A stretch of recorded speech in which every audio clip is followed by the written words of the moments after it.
All right. It's that time.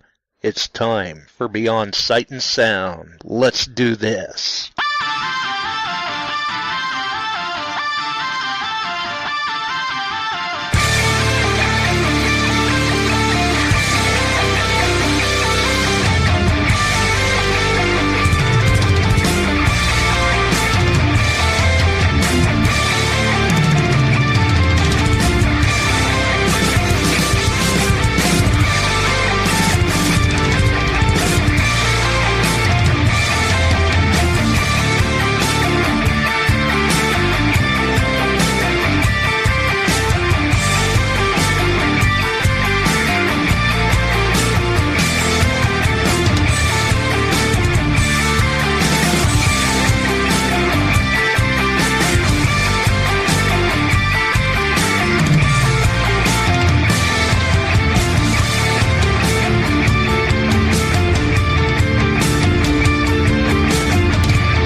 Hey boys and girls, we are going to talk about S&W shooters and prospectors. What is S&W shooters and prospectors? We at S&W Shooters and Prospectors help people find treasure. Did you say treasure? Yes, treasure. Just listen to this amazing review from our happy customer, Jackie Sparrow. Chocolate ship shape and a pleasure to deal with. I was able to buy everything that I needed at prices that were shillings less than others. I found my 9 pieces of 8 in no time. Savvy? I know you're asking yourself, why should I shop at S&W Shooter and Prospectors? Chuck Smalley has over 45 years of metal detecting experience. He works with each customer one-on-one to customize their setup to match their skill level. So if you always dreamt of being a pirate, contact Chuck at S&W Shooters and Prospectors and he'll take a great deal for you. Eye-patch and rum not included. Caution. Please do not operate motor vehicles or power equipment while under the influence of this show. Listening to this show could cause side effects such as bouts of laughter, violent binges of cabin fever, and even dreams of silver and gold. Please be advised. Now that the fine print is out of the way, on with the show. All right, we're back. We're live. Not without some Technicolor problems, I think. I don't know. I'm not sure what happened. Some of us were able to get in just fine. Others, I'm not sure. Maybe Chuck will be along shortly. Who knows? Either way, spot price real quick. $3,359.80 on gold. Silver is at $33.71 an ounce. Thank you once again to Dennis for giving us the spot prices. We always appreciate that, for sure, for sure. And here we go again. Let's see. Okay. I'm not real sure. I've got a lot of pokers in the fire right now, folks. I'm trying to juggle messages. My messenger keeps blowing up. Not working, but somehow he makes it in. Okay, so good. We've got, I think, everyone. I think everyone is accounted for. Oh, it's been an interesting evening. I'll put it that way. So we do, before we bring Terry and Mark in, because obviously tonight is about the Gathering, the 26th annual event called The Gathering. a conference of mysteries. And we do have Terry Carter and Mark Hoover on to talk about that. And before we bring them in, let's get Chuck in here. See that he has made it, because we have a quick announcement to make, a very important quick announcement to make for Swing into Summer. Yes. How's it going, Chuck? This ought to be a good show tonight. I'm looking forward to this. They cover a lot out at this gathering that they do. So I'm They interested do. in hearing some other things about it. But we're still growing and going for the hunt. I was notified by Debbie today that there'll be a Manicore raffled for the club at the hunt. So we're covering the bases. We've got the Vortec 9, we got the Manicore, we'll have one or two legends, I'm not sure on the number, twos, and an XP Deus 2. That'll be out in the field on a token. Right. Provided But by they'll Mr. have to stay Ringo tuned and about a bunch of Deus other too. stuff. Yeah, and it's growing, and we're getting people signing up. But I'll tell you what, you're running out of time on the early bird. Save yourself some bucks. Get in now, because the meet and greet will have some things being given away that night in raffle stature that'll only be there. And I think there'll be a gold coin floating around, maybe one or two of them that'll go out that night. We'll see how that goes. And other raffles and fun. And we'll have KG and Ringy there, of course. Unfortunately, Delec and Mark, they're going to be at the hunt, but they can't make the meet and greet because of flight schedules are running late for them to get over here and be at the meet and greet that night. So, Right. but Debbie will be there, and we'll have a good time. Hopefully, we have a great evening weather-wise. We'll be out in the outdoor patio or upstairs in the meeting or in the conference room area. So Right. it'll be a good time. It'll be a good time, and prize list is growing. We've got every base you can imagine, from kids detectors all the way up to the Manicore and the others, and the Naka stood tall. They really come out for us. So get signed up now if you're planning on it, okay? There you go. Yeah, and we'll have more news about that Wednesday, as long as I live that long, because I think there's a couple of people on the panel tonight that are trying to give me gray hair. Oh, really? Yeah. Oh, There, that there were some people that were having computer issues. yeah, and I still am on the big computer. I don't know what went on there, but I had trouble even on the phone, and I don't know if we had an outage of some type, because some things really glitched up here. And now I'm back into, at least I can see email. Well, and Terry and I got in just fine, although Terry had to switch over to Chrome. I had to go into Chrome on the phone. Hmm. So Yeah. we'll see. I'm going to mess with it. I had to email Mr. Hoover a link. I Yeah. think he's adjusting his camera now and maybe doing his hair real quick. There you go. There you go. And but it'll be a good time, and I'm interested in hearing all about what this gathering has to offer, because they're not far, or they border the fabled Skinwalker Ranch, so they've had oddities. And you know, the everything from Bigfoot on, and UFOs and that kind of UAPs, stuff. I believe they're called now. Yeah. And we'll see how it goes. It'll be a good show. Yeah. I've been looking forward to this one for a while. It took a little bit to get it done, but we're getting it done. So I guess we should go ahead and get them brought in. Get the boys in here. Let's talk about the other unknowns. So we'll get Terry in and we'll get Mark in. How is it going, gentlemen? Hey guys. Hey, Great for me. How you Hey, guys everyone. doing? Yeah, we had a little bit of trouble on the computer. I'm actually dialed in on my phone, so hopefully me too. I don't know what's going on, Mark, but maybe somebody's interfering and don't want you talking about all this stuff. Can you hear me okay? Yes, Yeah. sir? Okay. All right, we're in. Yep. You know, there's some mysteries out there that are colluding to keep the show from running smoothly.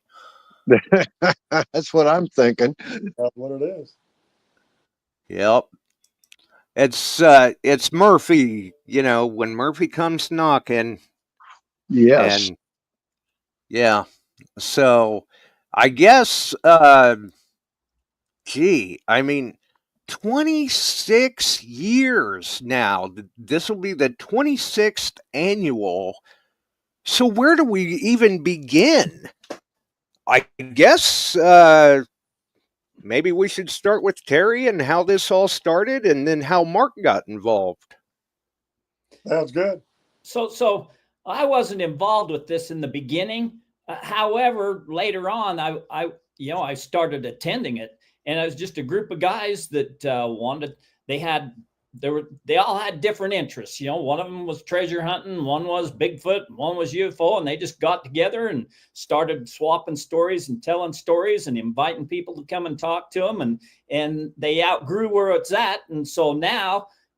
We had it in Altamont, Utah, at a park, and we've outgrown there. So we've moved to a big event center in Duchesne, Utah. So it's just a great event for me. It's just a great place where people can come and meet each other, and that's the idea about the thing is just to meet other people, like-minded people, swap stories, get help with projects or whatever. We have speakers and demonstrations and that help bring people in, but it's just really just a place where you can meet like-minded people, and we don't charge anything for it. We're not here to make a dime. We don't make a dime. I got to pay my way there. I got to buy my own food. I got to get my own logic, just like everybody else. The speakers, they come in and speak to us on free gratis on there. They donate their time but we do ask for donations. But if you can't afford donations, don't feel like you have to. It doesn't cost us a lot to put this thing on, so we don't need a lot of money. And anything we have left over just goes to help pay for the next year. So, wow. Yeah, and you do bring up a good point. I did want to make sure, I think I mentioned it in the post for tonight's show, that this is a free admission event, and you just never know what you may find out. People come from all over the country, and you was there last year, Mark, and I think last year we never had as many people as we had the year before, but there was still a lot of people, and there was a lot of great people. A lot of knowledge shows up to this, and man, you can hear a lot of great stories. Yeah, there's no doubt about that. I was blown away by all the stories I heard last year, some of the stuff that I actually saw. So yeah, it's definitely worth attending.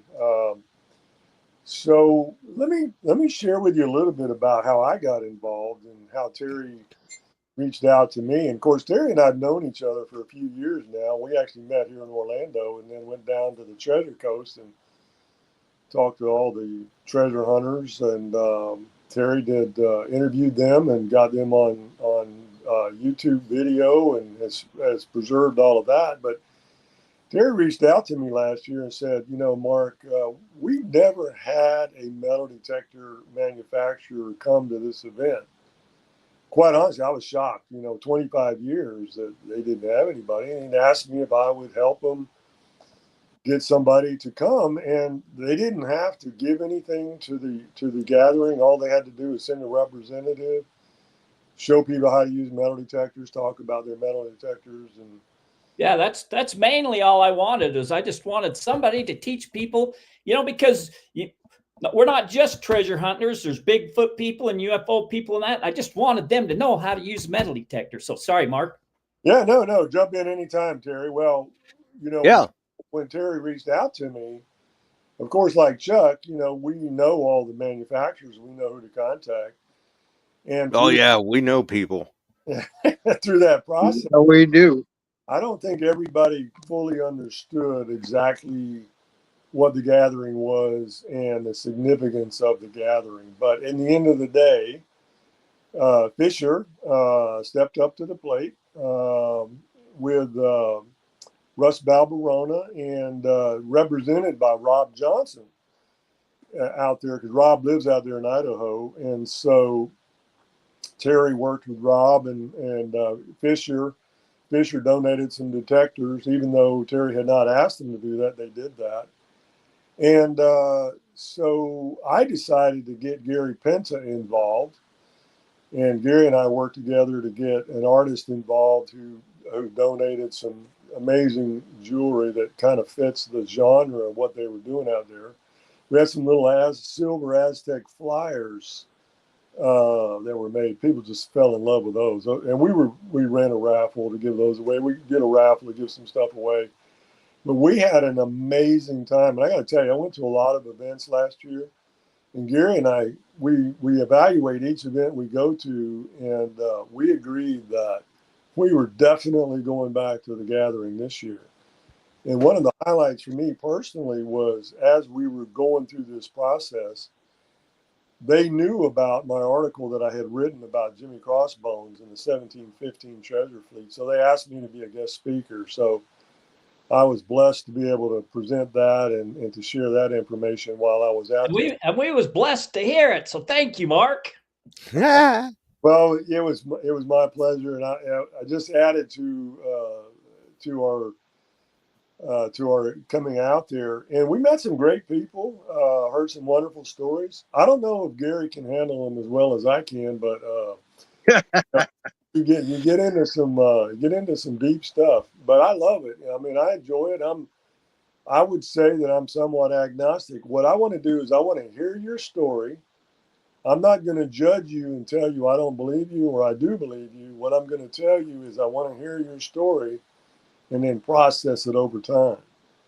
And I heard some stories. So I highly encourage anybody that's listening to this that thought about going out there, go. It's an amazing time. Now, this year, Fisher is coming back. And what we've done is we're starting to expand the metal detecting part of that. And with Terry's allowing us to do that. So we're going to have Fisher there.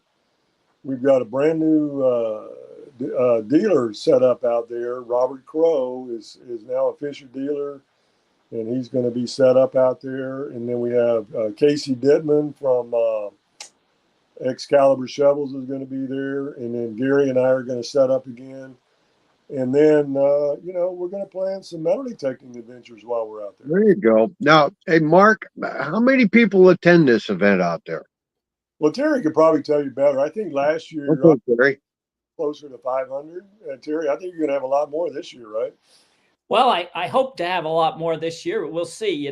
Last year, we've had it in the park because we're trying to keep the costs down, and I've always worried every year about the rain, the wind, the too hot and all that. It's been and we got a little bit of rain last year, but this year, through some strings, some people pulled for us, man. We're getting the event center for next to nothing. It's far cheaper than what it costs to put it on at this park, And so Wow. we are blessed to have that, and plus this event center, so it'll be indoors. We don't have to worry about the weather. It's got great capabilities for the presenters to show their slides and all that, And so it's going to be a great event this year. And man, I hope we get more than 500 to 700 people. But we'll see. That'd be great. Right. Now, I'm objective with a lot of things. And a question for you both.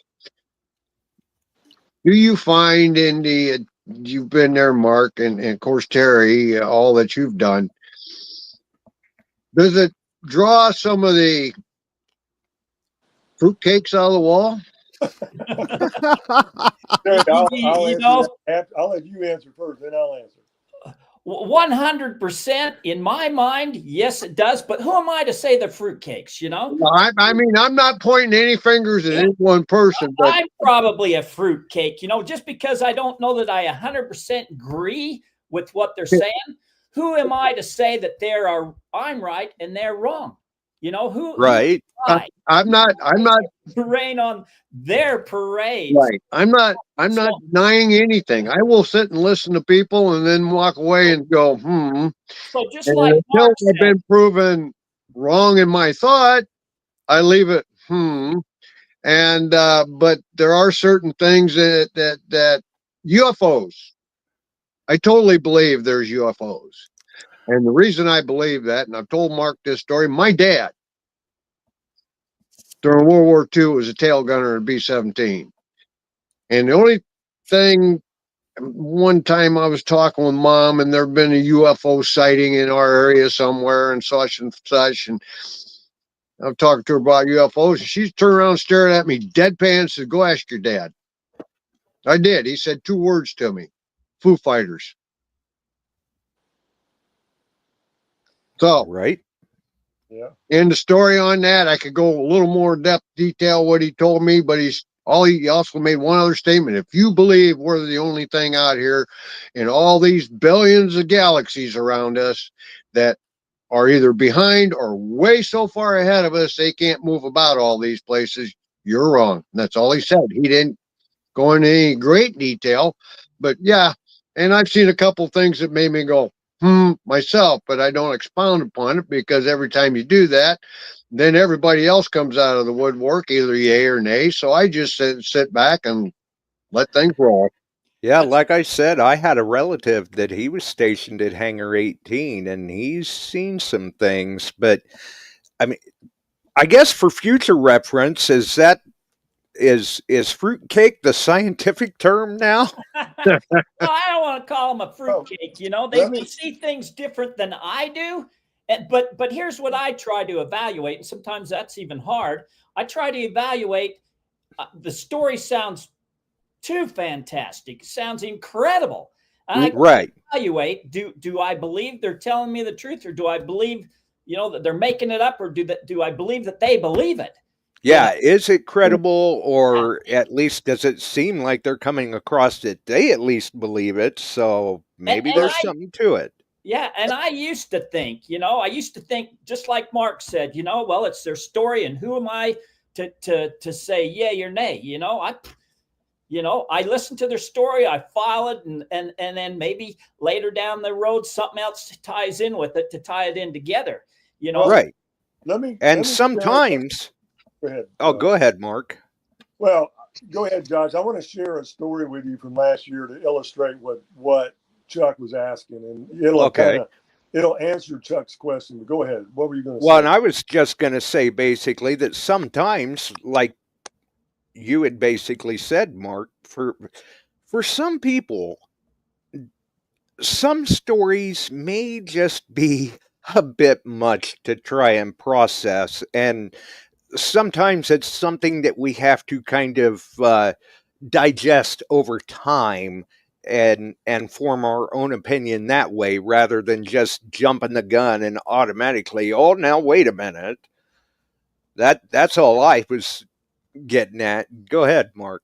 Yeah. So the thing is, Terry, being a treasure hunter and a treasure hunter as long as he has a lot more experience dealing with a wider group of people than I have, which I'm coming mainly from a metal detecting background and some treasure hunting.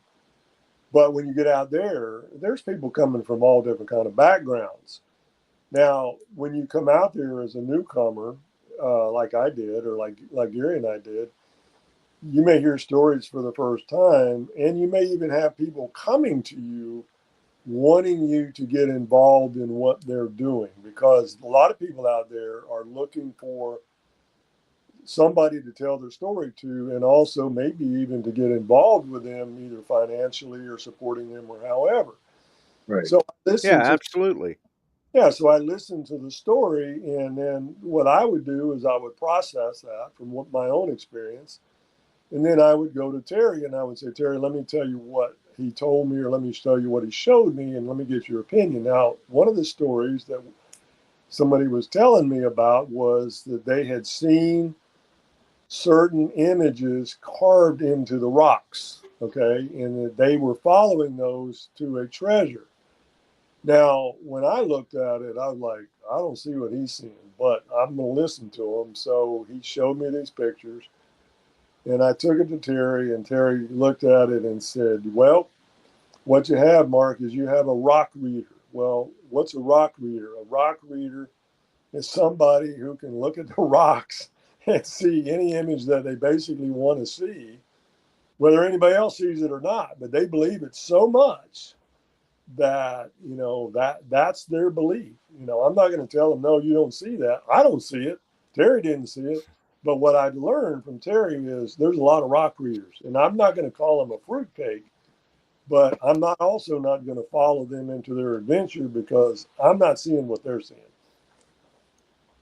Well, everybody views Well, things if this whole podcast thing doesn't work out, I guess I can be a rock reader.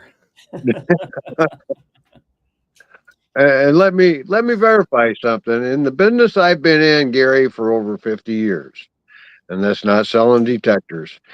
Responding to people at the worst possible moments, responding to them when they are in that mode and the way they talk and seeing that type of stuff. I'm objective.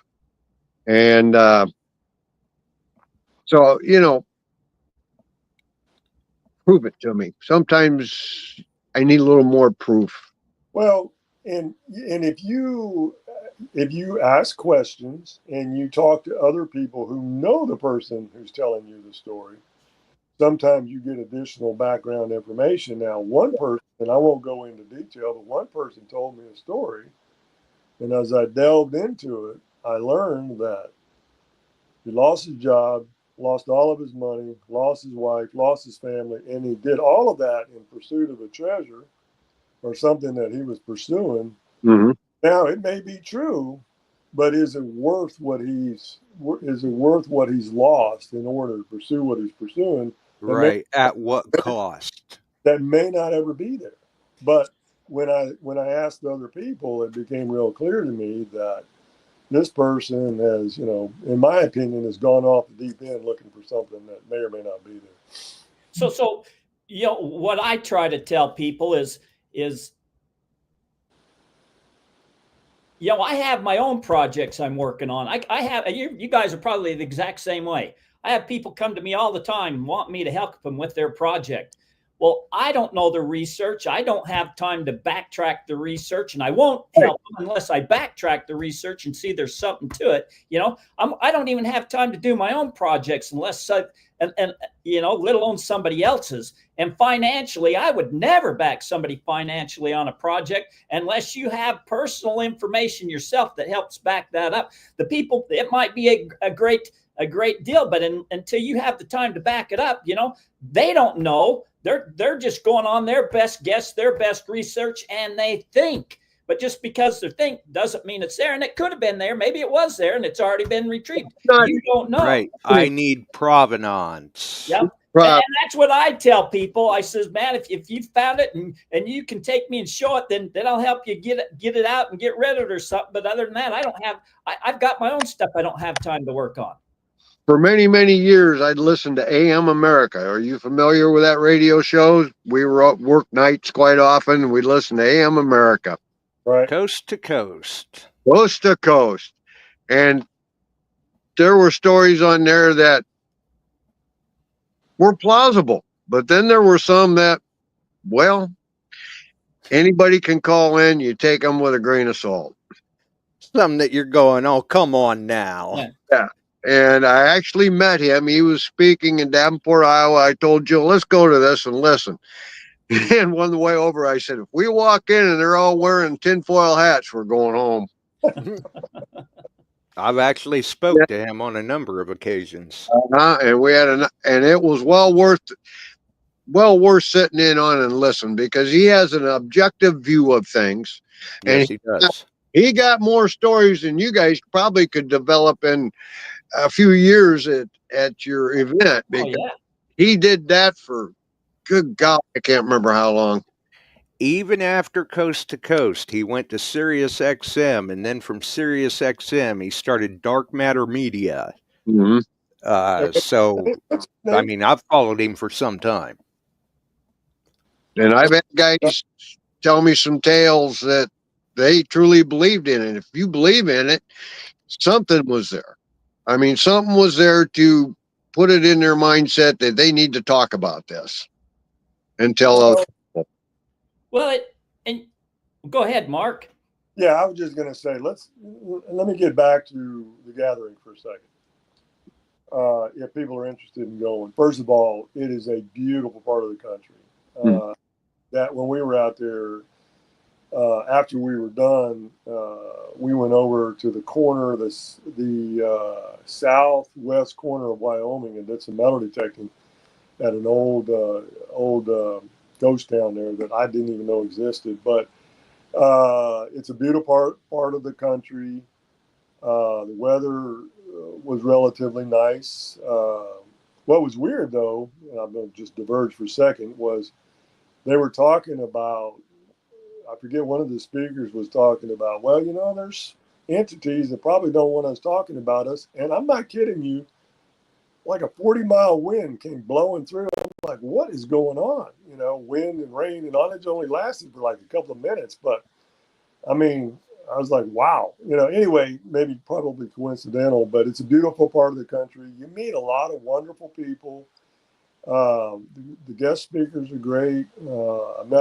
I've become friends with some of the other guest speakers since last year. It's unlike any metal detecting event that we would traditionally go to.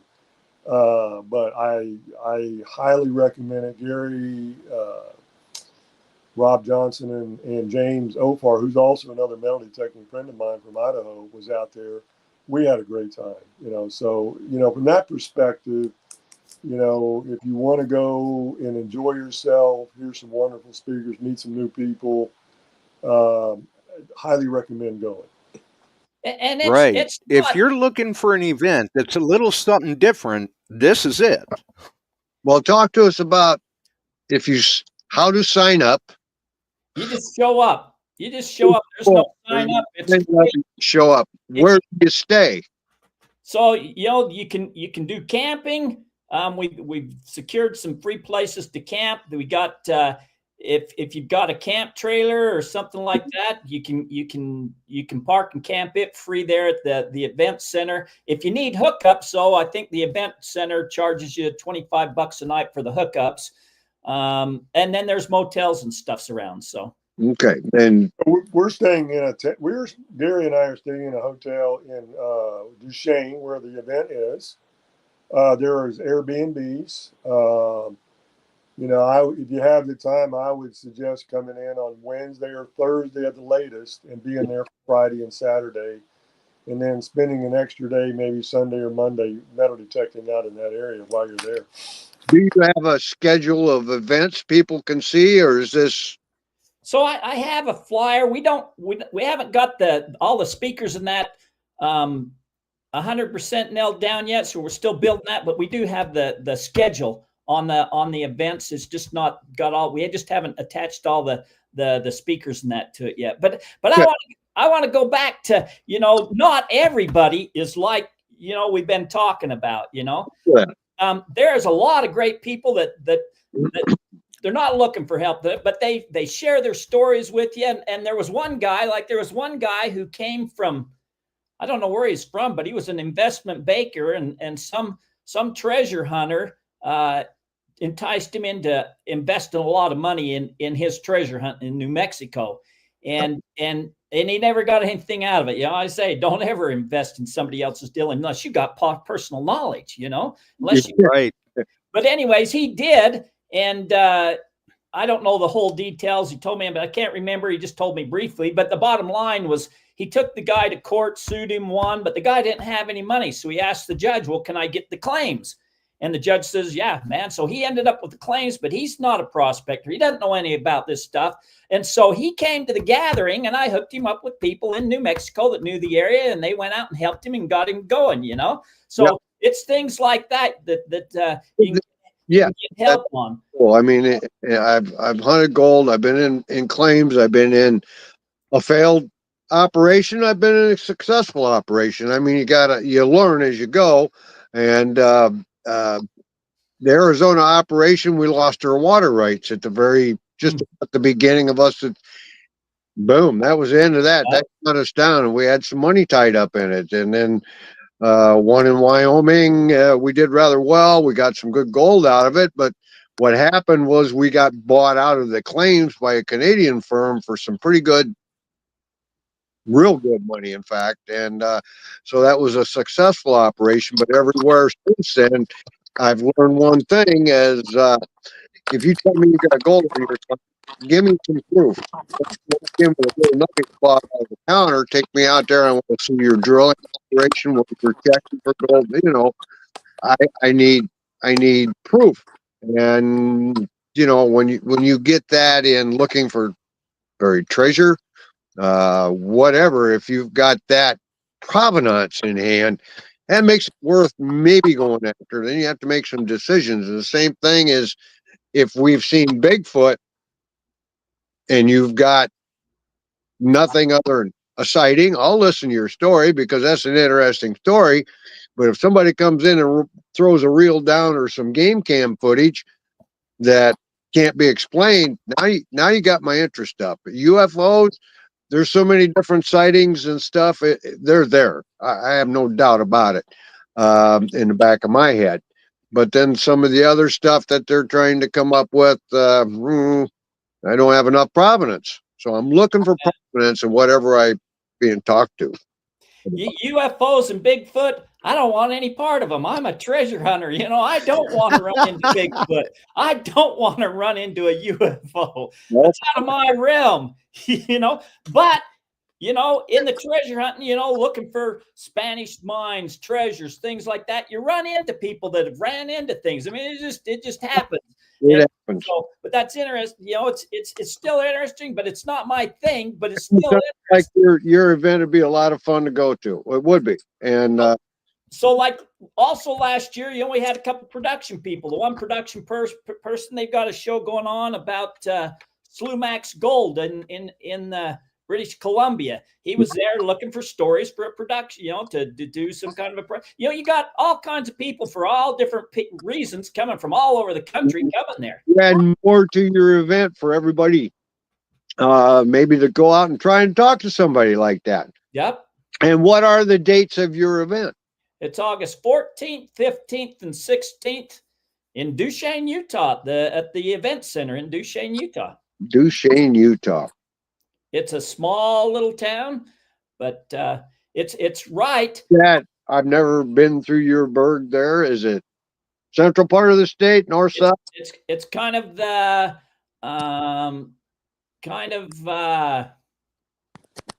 northeast, kind of central northeast. It's not that far from Skinwalker Ranch, if you know where that's at. It's not that far from Skinwalker Ranch. The location of it, no. Okay. That shows up.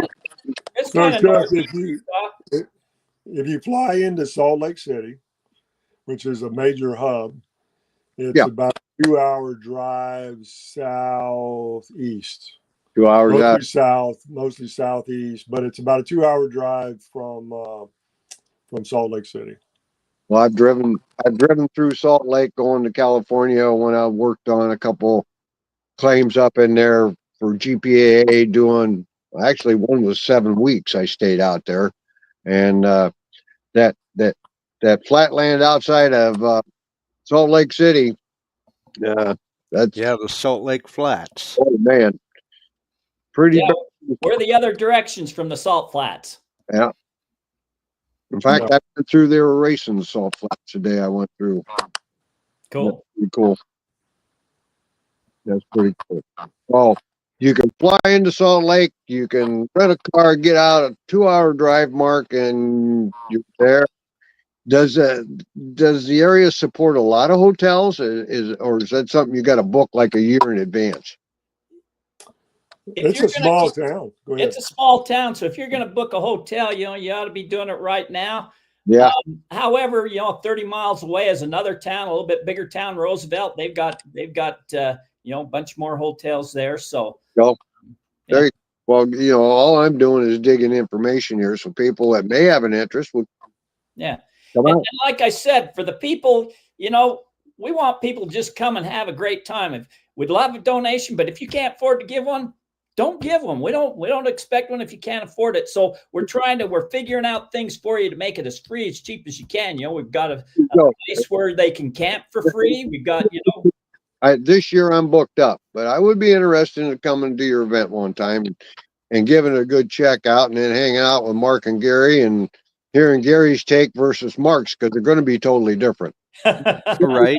Well, And in the times that we're in, it's refreshing to hear about an event that is absolutely free. Just bring an open mind and Right. check out the people. well, Gary and I laugh about what you just said, Chuck, because when Gary was standing next to me and somebody was telling our story, Gary kind of whispered to me, "I can't take it anymore. I'm out of here." And he turned. Anyway, yeah, I'm a little more forgiving on some of the stories than he is. Well, as I said earlier, in my line of work, over the length of time I've done it, you run into some people that BS crazy, and that's bat blank crazy. You can figure it out. And then others, Fruitcake. yeah, I don't honestly think I talked to anybody that was crazy. I think that, maybe they saw things that I didn't see, but everybody that I talked to was very intelligent. They did a lot of work on what they were working on. They had their own projects. Now, when it comes to things like UFOs and Bigfoot, again, I've never seen a Bigfoot.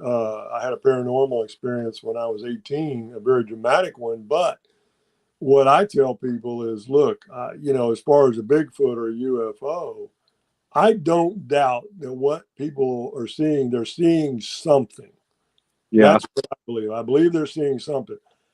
I'm not to the point of where I'm believing that they're seeing, quote unquote, a Bigfoot.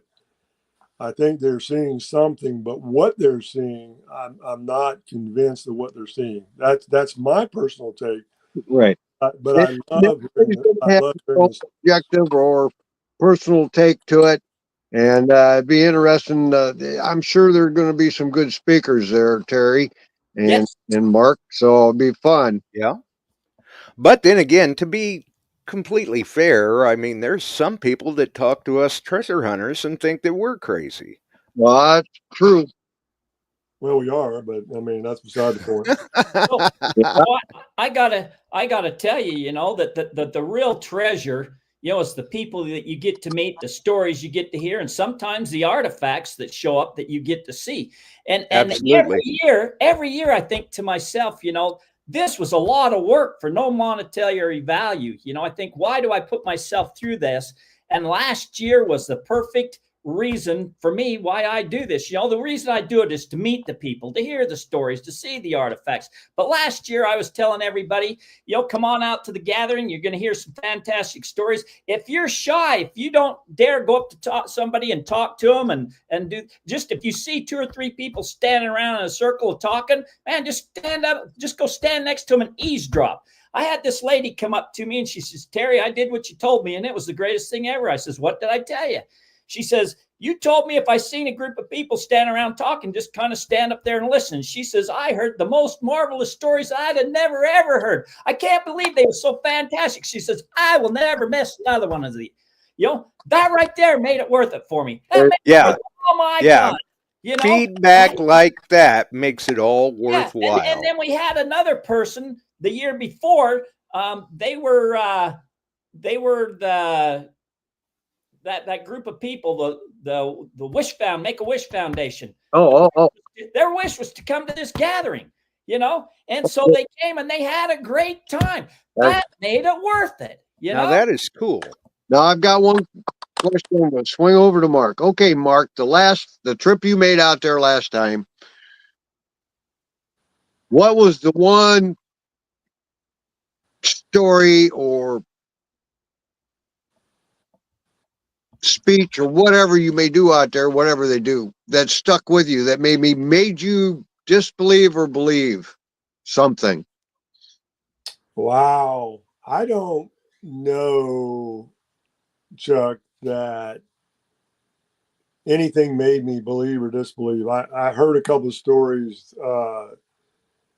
that, quite honestly, I heard one that was shared with me in confidence that I really can't share on an open forum like this. But I believe the story. I know enough about what was shared with me to believe that the story was true. Mm-hmm. And I'll tell you that story in private sometime. But what really struck me was the speaker before me was Dan Dillman, who was on the show. Terry, help me out here. Looking for Montezuma's treasure. Search of Aztec gold, Aztec treasure. And he's the third generation. It was his grandfather started it, and then his father, and then him. And we had just lost Captain Fizz here in Florida, you know, a longtime treasure hunter, and Right. somebody who has proven over and over and over again that treasure can be found, right? And we had just lost him. And, you know, he was talking about his grandfather, and he started tearing up. And I was coming on after him, and I was thinking about, you know, the greatest treasure I have in the world is my family. And I started tearing up, and Terry can attest to that. I mean, Dan started it, and then it caused me to really think a little bit about, you know, what's the most important treasure that we really have. And as I started speaking, I started tearing up thinking about it. But anyway, yeah, I think that being that, the other thing too is being that close to Skinwalker Ranch. I did talk to some people who camped out at the ranch, and I think, Terry, it was the ranch next to Skinwalker Ranch, right? Their fence lines butt right next to each other. Yeah. And they had dramatic sightings of UFOs when they camped there that night. But Gary and I got there the next day, so we weren't able to do it. But I talked to a couple of people that said that they camped there that night and they saw dramatic examples of UFOs appearances on that ranch that they camped on.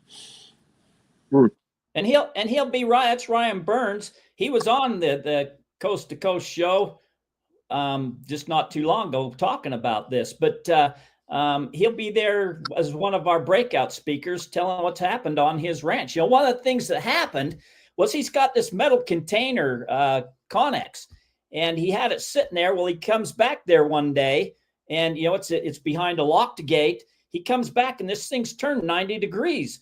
The gate's still locked. You know, nobody has a key but him. The only way you can move this is with a big forklift. I mean, it takes a big forklift to move this thing, and it's moved 90 degrees. And there's no tire tracks or anything. And I don't know how, but if he had a pair of pliers in his hand or something, but he goes walking next to it, and the pliers stuck to this Connex. The Connex is now magnetized. You know, not only was it turned 180 or 90 degrees, now it's magnetized. You know, strange things like that happens, and he's going to be talking to us some things that he's got. We got Warren Gettler's going to become speaking with us. He's KGC Treasures, written a book about it. He's going to be speaking with us. Wayne May, who's the editor of the Ancient American magazine, he's going to be bringing some artifacts that came out of some of these digs that happened in these mounds in the Great Lakes area in the Midwest. You know, he's going to be bringing stuff and talking about some of the out of place history that's gone on, that's been covered up. I've seen a lot of out of place history that has come up out of the earth that people can't explain. Oh, yeah. Of that a little bit. And, you know, at depths and in stuff that it should have never been in, and they don't understand it. So there's things that make you want to go, and need investigated. Not only do they not understand it, but they cover up, they bury it because it doesn't fit the norm, that their history narrative. They don't record it. They just dismiss it and move on. In fact, I just talked to a guy, Frank Ayon, today who takes this type of stuff, and he went over, man, that it's a challenge because the narrative, the mindset of history is this, and if you deviate from that, man, academically, you're in trouble, you're ostracized and you're in trouble, and people don't want to lose their careers or anything. So nobody dares goes against the history. But there's a lot of stuff out there that just doesn't fit what the narrative is. And you know, I agree. don't take me wrong. I'm not running anybody down, but it's objective viewing. And until I'm drug over there and you showed it to me, Well, even if somebody shows it to you, that doesn't mean it's real. I've caught people that have shown artifacts that they supposedly dug out, and I know for a fact they were frauds and fraudulence. They was doing it for. So you're 100% right. Just because somebody shows you, you know, you always hear, man, show me the pictures or it ain't real. Da da da. Well, I can show you pictures of things that I know are frauds. That doesn't make it real. So you are 100% right, Chuck. Yep. It's an interesting thing to go to, and I'd love to go to it, but this year isn't going to happen. I just got too many places to be. I'll be up in Alaska for a good chunk of July, so I got to get back here and get things straightened up and keep things going. Then in the middle of August, I've got to be at another location. In September, I'm at another location on hunts and that kind of stuff. You're a busy guy, Chuck. Oh, yeah. It's all Mark's fault. Well, you'll definitely need to put it on your calendar for next year or the year after, Chuck, because it's fun. It's a fun event, and you know, just going back to, I'm sure you got a lot of people knowing the show that are in metal detecting. The southeast corner of Wyoming is really not that far, and there's all around that area there are ghost towns. Now, I've been there. Now, Casey Dittman, who was with Excalibur Shovels, and by the way, I got to tell you, I mean, I've got probably 5 or 6 different shovels now, and I had him make one for me that was a custom shovel. He was out at the gathering last year and pretty much sold everything he had. He makes hand diggers, sheaths, shovels. But anyway, because he lives there, he took Gary and I out metal detecting at an old, like I said, an old ghost town that I didn't even know existed. I couldn't see it until we got out of the cars and started metal detecting. But Casey has found an amazing array of different artifacts in some of these towns, you know, like tokens from the town store. Mm-hmm. He has found not 1, not 2, but 3 1909S VDB pennies metal detecting out there. Nice. So he's done so he's got an amazing collection that so he took us out there. So yeah, if you come out, there's a real possibility you can, metal detect somewhere in that area while you're there. I've actually went to Wyoming a lot. I had claims out near Atlantic City, Wyoming, and South Pass City. Friends that live out in Hewlett, and I've been very fortunate to hunt in Wyoming, treasure hunt a lot, and I did a lot of suction dredging down in South Central and Albany County, and did rather well down there on some of the claims. So over the years, Wyoming's a favorite spot. Jill and I both love it, but Jill does not love the fact that in Wyoming at 9 o'clock in the morning, and you can almost set your clock by it, the winds go from 0 to 50. Yes, they do. Yes, they do. That's true. Roaring down out by the Wind Rivers, they roar down out of there, and then at 9 o'clock at night, somebody throws a switch off. Yeah. Well, you can bring your metal detector, you can bring your fishing pole, you can, bring your camera. There's just a lot to do out there. So, and just meet a lot of people. You come out, you run the Snowy Range out there, and there are some of the best trout fishing in the world up in there. It's beautiful area. Get to hang out with Terry Carter. I mean, Terry's the best. I'd like to do that. That'd be good. And I'm sure he's heard stories that we all go, yeah, sure. I have, but we've all heard stories like that. But I've heard some incredible stories. Some I think there's a good possibility that, man, I'm glad I got to hear them. And a lot of times there's some stories of things that have been found that you will never, ever, ever, ever hear unless you happen to know the person or you're in that circle, because they keep it hush hush. You know, I can tell this now. I had a friend, he's passed away now, so I can tell this. He found 400 Spanish gold bars. The smallest one was 12 pounds. They weren't pure. It was only like, and I don't remember, 58% gold, and then it had a lot of copper, lead, and zinc. But he let me hold a couple of them. That's, You'll never ever hear them stories unless they know you and trust you, because they don't want people to know. There's a lot of great stories out there, but you will never hear them. I learned a lot about that, and with a friend of mine out in Wyoming, earning some people's trust that out in the gold mine area and gold claims, and started telling them how I did it, showing where I was at, what claim I may have been on that was open or not open or had permission to be on. And some of the hard rock miners and other placer miners that were out there took me under their wing. And Tom Lindemeyer being one, and he is a noted Western historian. He's written several books, and he was the head of the state of Wyoming historical group for the state, worked for the state, and renovated South Pass City. And if you're ever going through there, stop at South Pass City, go through the Clarissa mine. That mine has history. I know a lot of, I've read a lot of articles on it, and it found a lot of gold. Wyoming's a favorite state of mine. That and Alaska. Well, just remember, we're in Utah, but you're close to Wyoming. That's why I brought that up. I hunted out Craig, Colorado. I've hunted elk, and that's right in the Three Corner Range. That's great country out there, plain and simple. Three corner areas is you got the Jarvie Ranch out there, Brown's Hole, where Butch Cassidy and the Sundance Kid and the Outlaws hung out on there. There are a lot of outlaw treasure stories. We're going to have one of a relative of Butch Cassidy. He's going to be one of our breakout speakers.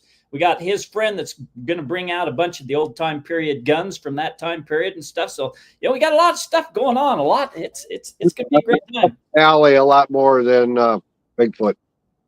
Yeah, now Fisher's going to bring some metal detectors out. They're going to have a dealer out there. They're going to have some breakouts where people can go and test out machines. They can ask questions about what's the best machine for gold hunting. There's just that's going to be well represented out there on the metal detecting side as well. And that's what we needed, was something like that, because the treasure hunter people that's out there, they know how to use the metal. Well, most of them know how to use a metal detector. If you don't know how to use a metal detector right, man, you just throw it away, because you're gonna miss a lot, But a lot of these guys, not most, there's a pretty good even mix. A lot of these are UFO people. A lot of these are Bigfoot people. They don't know about metal detectors. So this is a perfect venue for Fisher to come out and teach these people how to do it. Put one in their hand and let them know about it. Russ will be at the day. You got it. Russ is good at that. Yep. I know Russ very well, so yeah, that's cool. Well, if I had the time to drive out, how many days is it?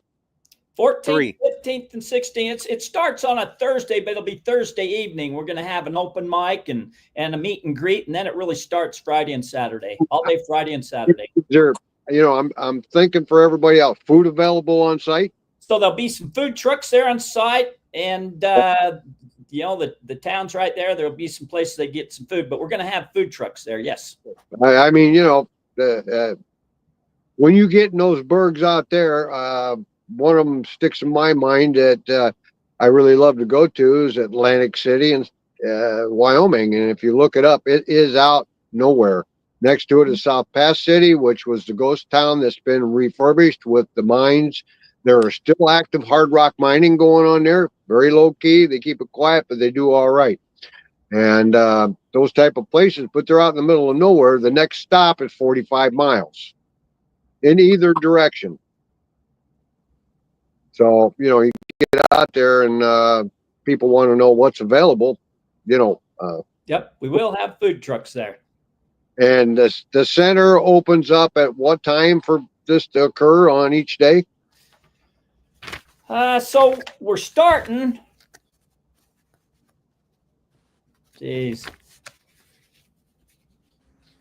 I think it says on where the are my flyer. notes? I think it says on the flyer what time it starts each day. And I don't have a flyer on in front of me.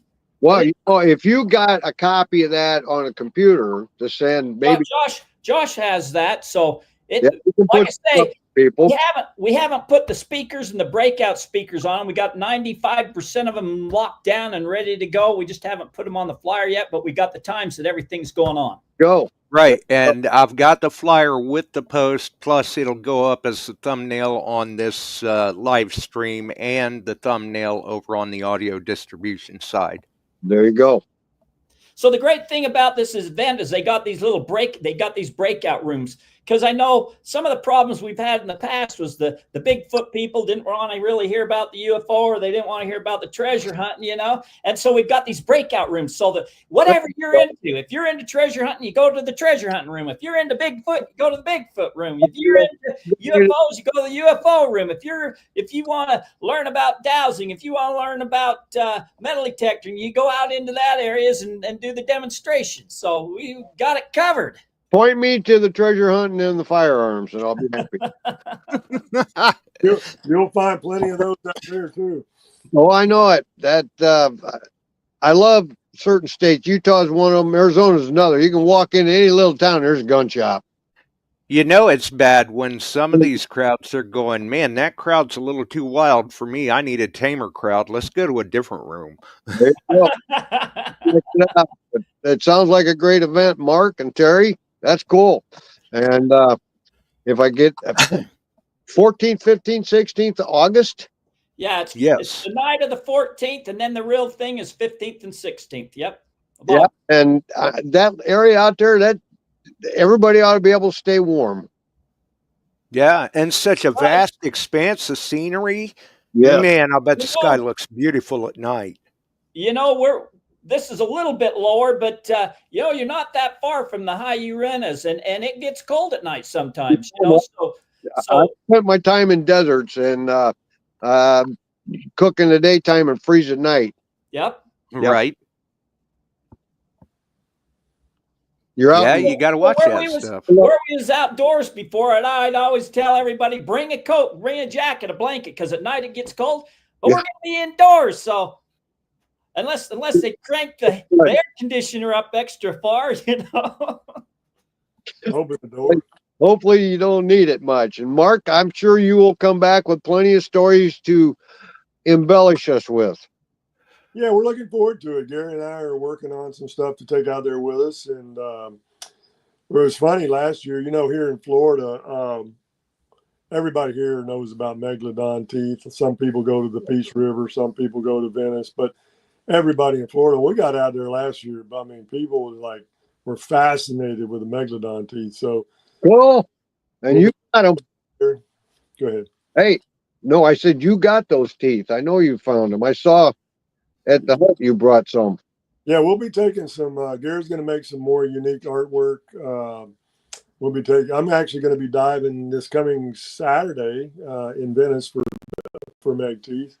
Cool. We'll be doing that, and then Gary's going to make some artwork to take out to Utah. We'll be taking meg teeth. I've got some other stuff that I'm working on bringing out with us, so it's going to be a fun time. Yeah. Now I have one question pertinent to you. Is Kel going to get that piece made into a pendant? You know what, Chuck? Well, by the way, Terry, when we were at this event in Iowa last weekend, I bought some tickets from Chuck for his raffle, and I won a 1884 O silver dollar. I was delighted. Cool. And I told my wife, I said, here, take the rest of these tickets. Because okay. Huh? I said, okay. So I handed them the Gail tickets now, because if I were to win again, I'd get beat up before I ever got to the front of the. So Chuck calls that number, and Gail goes up there and gets a gold nugget.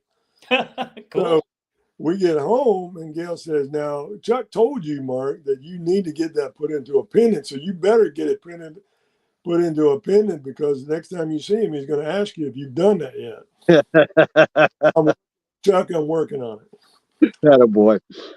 That a boy. Well, Gail, I figured Gail, I mean, I had so many people coming through. I thought maybe Gail bought those tickets from Frank or somebody. She come up, she shows up, she had a big old grin on her face and marched back to you. And I thought, well, Mark, you better make that into a pendant. Yeah, and I will. Yeah, that a boy. All righty. Well, I'm going to have to get out of here. Yep. And you guys, it sounds like a fun event, a learning event for sure. And getting out and doing some treasure hunting and hearing from one of the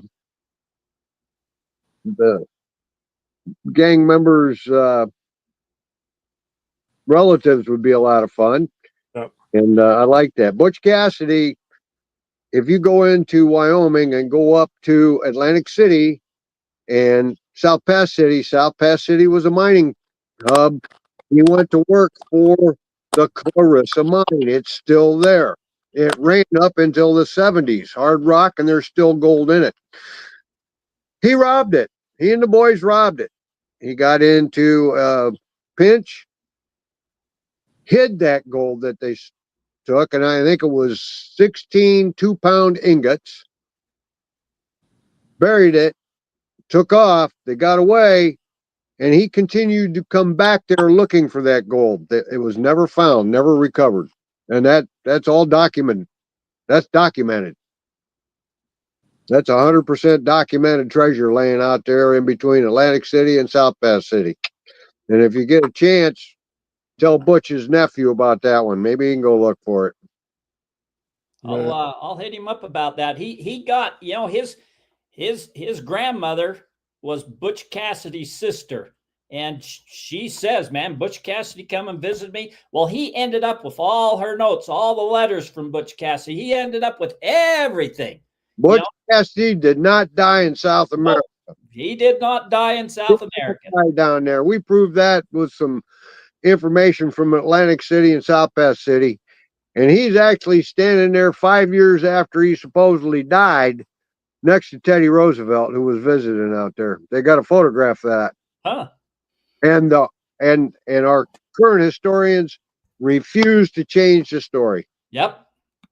Right. A lot of contradicting evidence. Got it. It's deep. And we've looked for that out there, because in the time he left and the time he came back, the road got changed. And it's under that road somewhere. Became a big road. They graded it. Buried everything. Now, did somebody find it and not say anything? Possible. But that's one that's pretty well documented. A lot of provenance. There's a lot of great treasure stories out there. And, Yeah. and you know, you could spend your lifetime chasing them and never find nothing. But man, you know what you do get? You get to be out in the outdoors. You get to you get to enjoy the company you're with. You get to, and that's a treasure right there. Anything else you find, that's just icing on the cake. Yeah, look at the fun and adventure, which I gotta say, I saw the website for last year's event, and nice touch there, having Mark's motto in there on his little bio.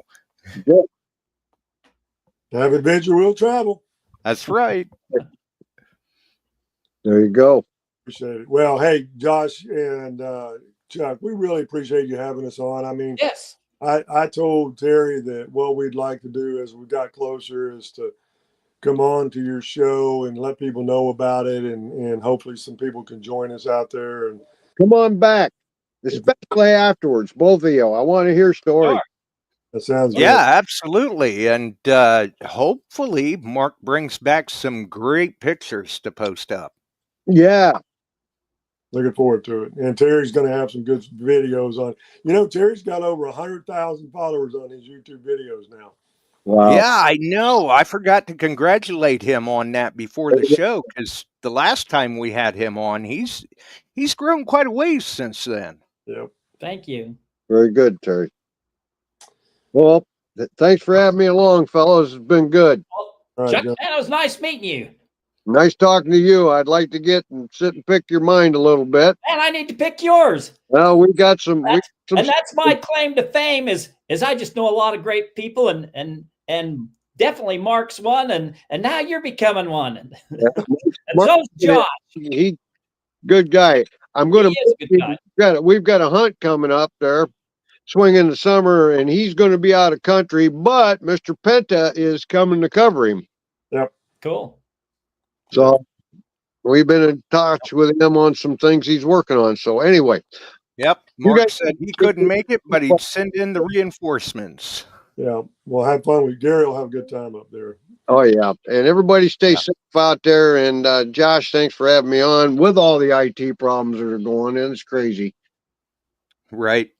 Well, and as you roll out, Chuck, once again,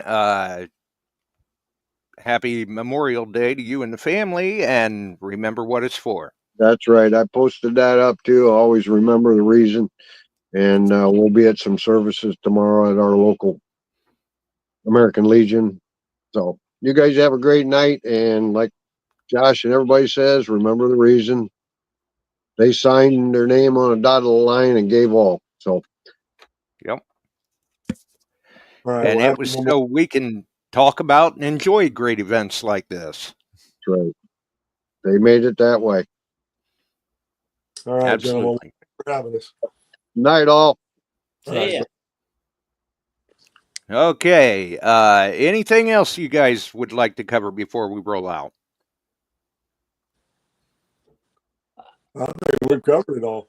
Yeah, I think, we do have a lot of great speakers lined up with a lot of subjects, covering both Bigfoot, UFO, and treasure hunting, So, like I say, it's a lot of work putting it on. It's a pain in the butt. Sometimes I wonder why I do it. But after you talk to some of the people, you think it was all worth it, because it's definitely makes zero money. It costs me just like everybody else. So right. And hey, everything in between too. And I hope Mark gets the opportunity to visit that ranch that borders up against Skinwalker, and hopefully he comes back with some interesting, intriguing stories about that as well. Mark, I'll see when you're coming out. I know they are going to go out there and spend the night again. I'll personally invite you if you want to come, but it depends on when your flight is and when they're having this. So I'll find out and let you know. Look at that. A guided tour, maybe. Exactly. I don't know if Gary will come with me, but I'd certainly like to do it. But well, either way, it has been an absolute pleasure to once again have you both back on the show. And Terry, it's been far too long. Yes, I hope that we can have you both back on the show sometime here after August and kind of get a recap of the gathering. Sure. Awesome. Well, then I will let you both go as well and wish you both a wonderful night. And thank you both for taking the time to be on with us. Thanks for inviting me. So thank you guys. Thanks, Josh. Not a problem. Thank you both. Have a wonderful evening. All right. Good night.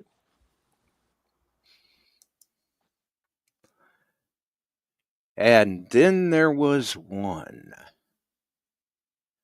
It's a lot of information there.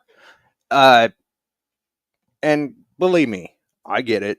For some listeners, it may be a little out of the norm for what you're used to hearing over here, but some of you, maybe it puts you into a little bit of sensory overload. But, listen with an open mind and take some time to digest some things, do a Google search on the gathering or some of the guest speakers that have been there, and you've heard what Mark's had to say. Check out some episodes of Skinwalker Ranch. I mean,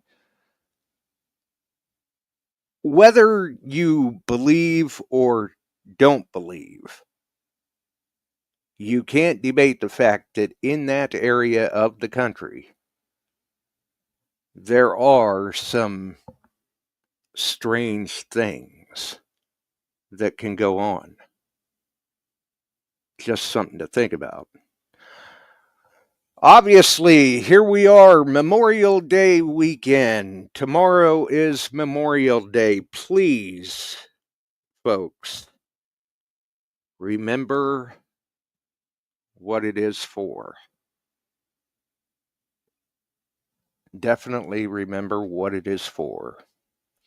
If you enjoyed the show, throw us a like. You can follow us here on the Beyond Sight and Sound channel on YouTube, Beyond Sight and Sound page on Facebook, Metal Detecting Beyond Sight and Sound Facebook group, all the wonderful podcast distribution services out there. Join us on one of them, all of them, or none of them. The choice is entirely up to you, but we are glad that you joined us here tonight.